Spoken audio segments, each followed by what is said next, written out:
Hello and welcome to Floristry Market. I'm Greg and this is Emma. Hello. Hello. How are you? I'm good, thank you. What have you been up to? What have we been up to? I've been on holiday. I'm working hard. Anywhere nice for holiday? Kefalonia, Greek island. Can't beat the Greek islands. So I've eaten my body weight in feta. So Okay. Great time. Nice. I was in Mykonos not so long ago. Party nice. island. Yeah, it was. I was there with my 15-year-old and we were on the ship and we were back on board by 5 o'clock, so it was not that party-ish. Is that your story and you're sticking to it? Yeah, that was absolutely what happened. But yeah, it is the party island. It didn't seem it, not where we were. Oh, yeah, wow. It is. That's if she ever says she wants to go street. back on her own in future, just be aware it's the party island. Right, okay. Anyway, welcome back. Thank you. What are we going to be doing today? So today we're going to create a design in a container using chicken wire as our medium. Is it this container? It is a container very like that. Ooh, it's quite nice. Yeah, so that's nice. They come in a set of 3. That's the medium one, large one. I'm guessing there's a small one. And there's a small one. Oh, look at that. Perfect.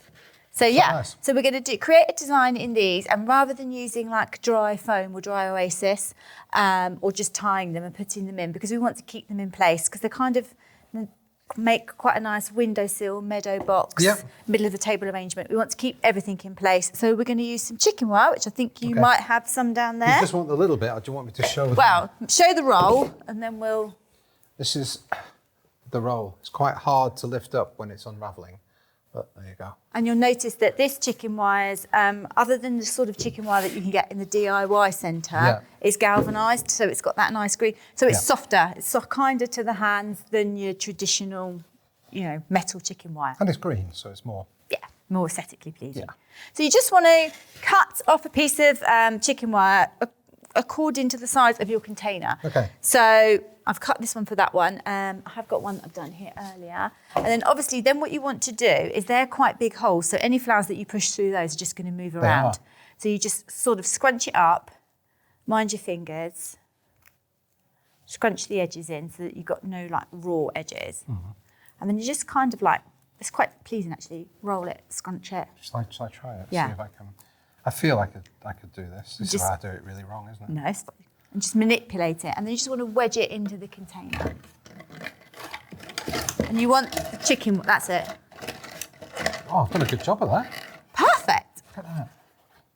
Okay, and then if it was a little bit higher up, you could just, I've done it with this one, you can just tape it in with a little bit of the floor tape. So yeah, I'm going to use... Does that mean I did a better job than you? Wow. Oh, she doesn't want to say that, does she? It's very good. How many years have you been doing it? Right, okay. So we're going to pop that one under there, Greg. Okay, get rid of mine. Get rid of the evidence. Right. Okay. So I've just taped mine in for extra security, just with a little bit of the floral tape. Yeah. Okay, so first things first is, as good as the wire is, we want to cover it up. We don't want to see it. Okay. So anything that we cover up, anything that's just part of how we create it, floristry, the term we would use for that is mechanics. So if you ever hear of a florist saying, have you covered up your mechanics? It's part of the mechanics. They're just talking about the underneath things that you can't be seeing. So I've got some nice foliage which came on a stem, like that one. Don't know if you can see that. Wish I hadn't done that now. Is this all dried or is there some artificial in here? You've got a mixture of dried and artificial. Okay. So what you have got in here though is this range are, so dried roses and dried hydrangeas tend to kind of almost disintegrate into nothing. Okay. So this is a nice like faux, but it's got that look of looking dried. I thought that was actually real. Yeah, so they're silk. So you've got a bit of brown on it. Yeah, so they're really good, aren't they? Yeah, they're really nice. I love those. I love the hydrangeas. They come in loads of different colours and they've got that kind of muted palette to them, which dried flowers tend to have. They tend to not be so vibrant. So it's really nice to mix those. The dried are really nice for, they give it, you'll see in a sec, they give it lots of movement. Mm-hmm. And then these faux ones will give it some like substance. And they'll last a lot longer. As I say, like dried roses tend to kind of like drop off, whereas some of the others keep in place. So first thing we're going to do is we're going to cover up our mechanics. So unlike when you're using foam, you always want to cut your stems, and we always say, oh, you only want like kind of like an inch, 2.5 centimetres to go into the foam because they start crisscrossing and it breaks down. With chicken wire, it doesn't matter if your stems are longer, because they're going to just go through and stay in. Is it better then to have longer stems? Would that give it more stability? Well, it does a little bit, yes. And if it's fresh flowers, it's better because, you know, then it can just suck up more water. So, yeah. If I wanted to use these things with fresh flowers, these don't hold water, do they? No, so you could either line it with some cellophane, or you could use something like one of the trays that you've got, the plastic trays or the eco-friendly trays, sit that on the top, and then you'd have to then use like some sort of floral foam, because obviously then the chicken wire won't work like that. Or you can get places like Home Bargains or B&M, they have those little plastic like lunchbox containers. You could sink one of those in, fill it with water, and then put your chicken wire on top. They're really nice, aren't they? Yeah. Right, so I've cut some stems. From the warehouse, Floristry Market.co.uk. Go get them now. Right, so what I'm going to do is I'm going to start to just green them up, and it's quite a low level thing, so I don't want it to be really too high. So I'm going to snip them off and just start pushing them in wherever I want them to go. And I'm kind of forming a bit of a shape with my foliage. So you can see, actually it might be quite nice for you to try, like, because you've now doing so well. Push them in, see how well it goes in. You're just trying to get me to fail, aren't you? No, I'm not. You want to see me fail? No, I want to see you succeed, Greg. My 35 years of experience, you're thinking, is far better than my No, but I need minutes. to show what a good teacher I am. So of course I want you to succeed. Okay, so you can feel it feels. We just went back at exactly the same way. We're in sync. But can you feel like that's quite secure? Yeah, it doesn't feel like it would be, but it is. So then I'm just going to cover over the base with those, and I'm going to have them at various different heights. Nothing too high, nothing too low, but just have a little bit of variation to add in some depth and some interest. And the thing with the chicken wire is, the more you put in, the more secure it becomes. And sometimes with foam, the more you put in, then the foam becomes loose. Yeah. So this is like the opposite effect. Okay. But you were saying when we met first time, I think ages ago, that this used to be the way. Chicken wire was the way. Chicken wire was the only way. And then floral foam came in and we went over to that. And obviously now everybody wants to be more sustainable. They're thinking more about the environment. Chicken wire is coming back in. I get asked for, I've got using chicken wire quite a lot this year in weddings and events, and particularly in fresh flowers. And I really like it. And one of the reasons I like it is not actually because of its sustainability. It's the flowers have more movement.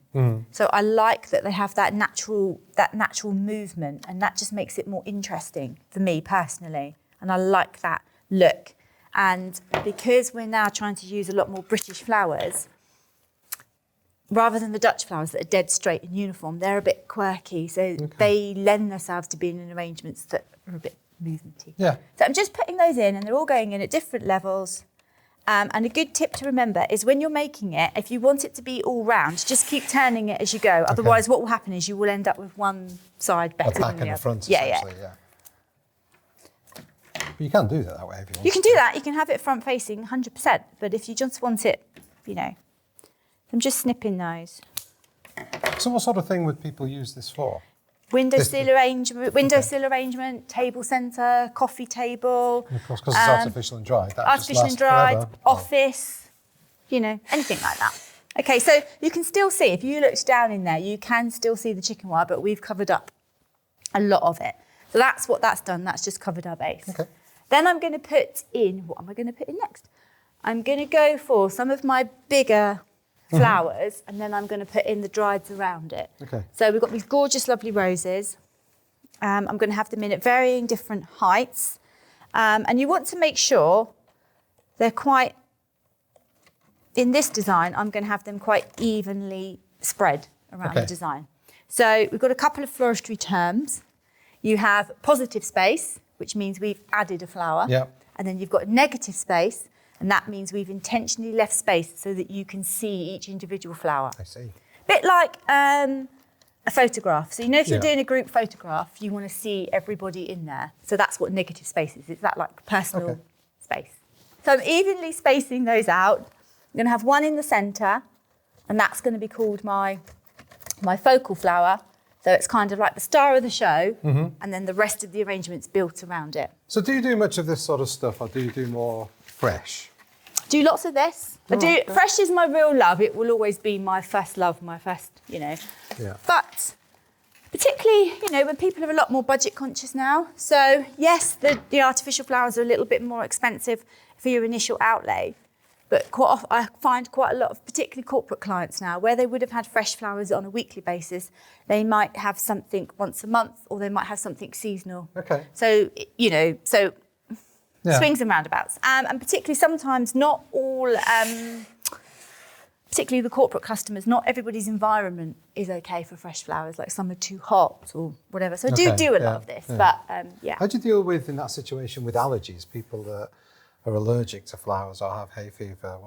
Well, then that's generally up to then they could have artificial. So you'd suggest artificial, and that's fine. But if it's like a corporate environment, I suppose that's down to them really, if they've got a member of staff that's... Right, so I'm deciding whether I'm going to put the hydrangeas in, which I am. But what I'm going to do is, rather than using it as one big whole hydrangea, you can also break them down. I was just going to say, that seems a bit big for what you've just produced. Yeah. So you can snip them. Whoops. Sorry. And then you can push them in, and then I'm using them a bit like a filler. So I'm bringing that colour down in between. So most of the things like that are quite a big head. I love it when it starts to come together. You can break them down and use them like that. I think sometimes people are scared to chop things up because I think it's that kind of like, and then if you wanted the odd ones and you wanted them a little bit higher, we could put those on a wire with some tape and have them a little bit higher. But that's just covering now, that's pretty much covered that. Then I'm going to add in, we've got such a lovely selection. I'm going to add some of this one. So this one's bleached. It's called Ruskus. So it comes in a real green colour and they've literally bleached it, taken all the colour out. And I'm adding this one in because it's quite spiky. So a good design should have texture. Okay. So texture keeps you interested for longer. So you kind of look at it and you're like, oh, what's that? And again, I'm just evenly spacing that. And you can see it's really just going into the chicken wire quite easily and turning the design round and interspersing it. What would you say the favourite part of your job is? I love weddings. I love that feeling of when you're standing behind the door and you're waiting to like give the person their bridal bouquet. And I think because with everything else, you can see the venue, you know what your dress is going to be like, you've heard the music. But with the flowers, unless you're picking an exact replica of somebody else's bouquet, they don't know exactly what they're going to look like. Okay. So you kind of have that like real excitement of like, you hope you've like filled the brief and they're going to be over the moon, but you've also got those nerves of like, are they going to like it? Has that ever happened if somebody hasn't liked it? Touch wood. Ooh. No. Okay. But generally, you see, wedding flowers get delivered about 2 to 3 hours before the wedding. That's for that very reason, just in case. But, that's all part of the consultation process. That's, really talking to your client, really listening to your client. In your experience, your many years, have you found that your wedding clients have changed? Are they more demanding now? Are they less demanding? I think it varies from client to client. I think they want different things. I think they're spending their money on different things. So I think Pinterest has got a lot to blame because Pinterest, obviously, it's an amazing tool. It shows you so many hundreds of ideas, but nothing's ever got a budget on it. Yeah. So it's managing people's expectations. People are much keener to have a few key pieces, like big arches, statement pieces that they can move around, maybe get married underneath, then move it in the evening, maybe have it as a photo booth and things like that, rather than lots of little arrangements. I think it's much more themed now. I think before people were very kind of like, my bridesmaids are yellow and you can do what you like. But now people have definitely got much more of a vision. It's the coordination. I don't think I'd like to get married in this day and age, just because of the Instagramness of the world. Doesn't have to be though. I love an unplugged wedding. Have you seen those? No. Where they have a sign up and it'll say like, please, our wedding is unplugged. So please, like, leave your phones in a basket and just enjoy the moment. really? And we will release the official photographs and the videos, but please, like, share. That's a really nice And idea. and because, like, when I got married, I don't do personal social media, so I asked everybody just to not post it. Yeah. And that was really nice, because then what happened was, because people couldn't post it, they were in the moment. Yeah. So, Oh, that's interesting. right, so now we've got some Lagurus. No, we haven't. We've got Phalaris. I was going to correct you. And I'm going to add these. I'm going to have them a little bit higher, and you can have them in as individual. So this is real. This is dried. This is dried, and this is the colour that they come in naturally. And I'm going to have them a little bit higher than the design, in bundles and bunches. So where would these occur in nature? Are they in the UK? Or? Yeah. So they grow quite wild. You've seen them, if you're out having a look, so like you're not far from the New Forest, are you? I live in the New Forest. Okay, so when you're walking around and you're wandering around, like in like the hedgerows and the fields, you'll start to see them just growing really wild. And you can grow them from seed. They grow really well, and this is them in their natural colour. Yeah. So this is Phalaris, and I'm just putting them above the design and in little clusters, because that's how they would tend to grow in nature. But that, again, is giving it movement. It's not making it too static, not too formal. So how would you normally get a brief to do something like this? Or do you just get people saying, yeah, they're like your corporate clients, once a month do something and then leave it to you? So both. So sometimes people know exactly what they want. They'll send you the picture of the room. They'll tell you what colours they want. They might even screenshot the flowers that they want you to use. So some people can be really specific. I've got a couple of clients that will just send me their container, and they'll tell me where they're going to put it, and then I'll go back to them with, how about this, how about that? Okay. And then some stuff is just stuff that I'll make, and I'll either post it on the social media or I'll post it on the website, and it's, ready to wear kind of range. It just really depends. Or sometimes you'll make something for a client and you'll post it, and it'll be one of those things that everybody loves, and then you'll get an influx. And so they're just giving it that next dimension, really. So it's not too 2D. Do you find that quite often then, if you post something, people ask you a lot about it? Is that? Yes. Yeah, and I think it's really hard when you are, like, I like to think of myself as a creative person. You kind of forget. Oops, a bit stuck. Oh, you'll like these, Greg. Their common name is bunny tails. Yeah, you kind of forget that everybody doesn't have your vision. If we can ever get them out the pot. Yeah, so they're bunny tails. Yeah, so they are Lagurus. So they grow in the UK, but they grow naturally in this colour. So these have been dyed that pale pink. But again, if you're out and about in the New Forest, you will see these. Okay, yeah. we'll go looking. So I think you have to be mindful sometimes as a florist, as a creative, that, not everybody has your vision. And not everybody likes everything that you make. Sometimes I'll make something and I'll be really pleased with it, and it won't particularly go down very well. Or then another time you'll make something and you'll be like, yeah, it's okay. And everybody loves it, and then you're making them for the next 6 weeks. I guess that's listening to their customers, because if people see it on Instagram and they like it, then you'll sell more of them. I guess that is the way. Is that how you do marketing for your business? Is it mainly Instagram? A lot of Instagram. TikTok is taking over now. Yeah. Word of mouth. And obviously I've got a web shop, but most of it is Instagram, I think. Yeah. How many followers have you got? About 2,500, I think. Not that many. But no, if you do, are a lot of them local? Yeah. So if a lot of them are local, that's 2,500 local potential customers. Yeah, and social media is a tricky one, isn't it? Because you always think, am I posting too much? Am I like... There's no such thing. People are getting annoyed with me.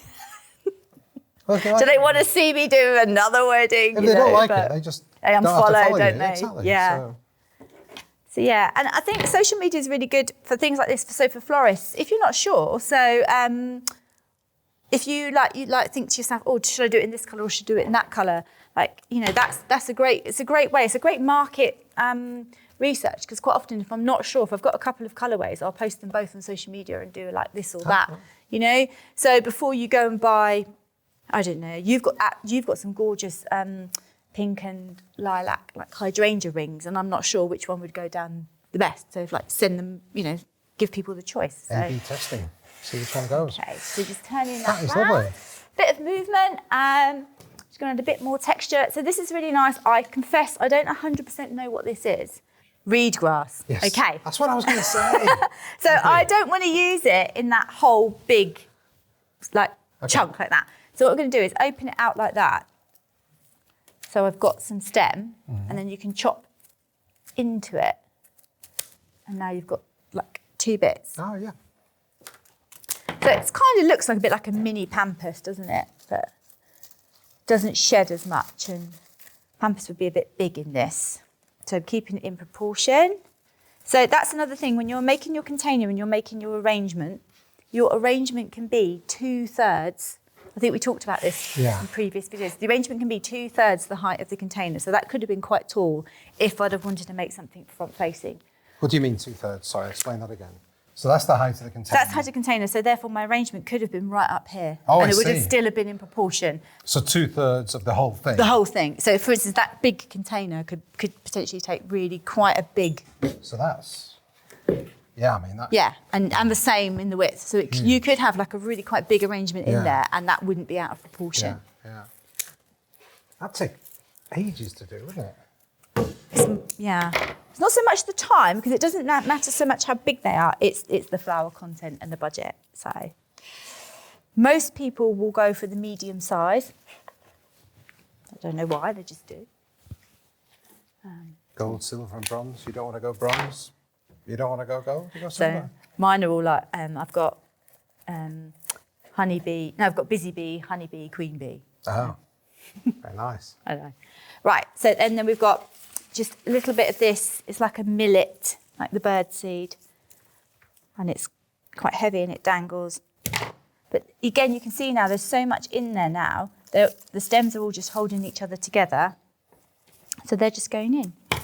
I would recommend, when you're using chicken wire, put the smaller, thinner stems in after you've put like a base and some bulk, because the base and the bulk will hold your arrangement together, and then you can add your less chunky stems, and they'll be kept in place by everything that's preceded it. So is this the sort of thing you do at Christmas with wreaths? So you get people come into the studio and you show them this sort of stuff? Yeah, so we do Christmas, we do wreath workshops, and we do table decorations. They're always really popular. Yeah. And then on a monthly basis, we do, it's called Flower Club, and each one's a standalone lesson. All the lessons are up on the website for the whole year. And then people can they can come to one lesson, they can come to every lesson, they can come to one and miss another one. It's always an in-person thing. Always in person, It's always in the studio. And it's just quite nice. It's a nice group with about anything from 8 to 16 people. And then we also do private workshops. So say, for instance, your team here wanted to learn to do a basket or something like that. You can come as a team and have the studio and learn. So if somebody was interested in doing your flower club, where can they go? They can go to the website, and then if you go under courses and classes or school, they all drop down. Okay, cool.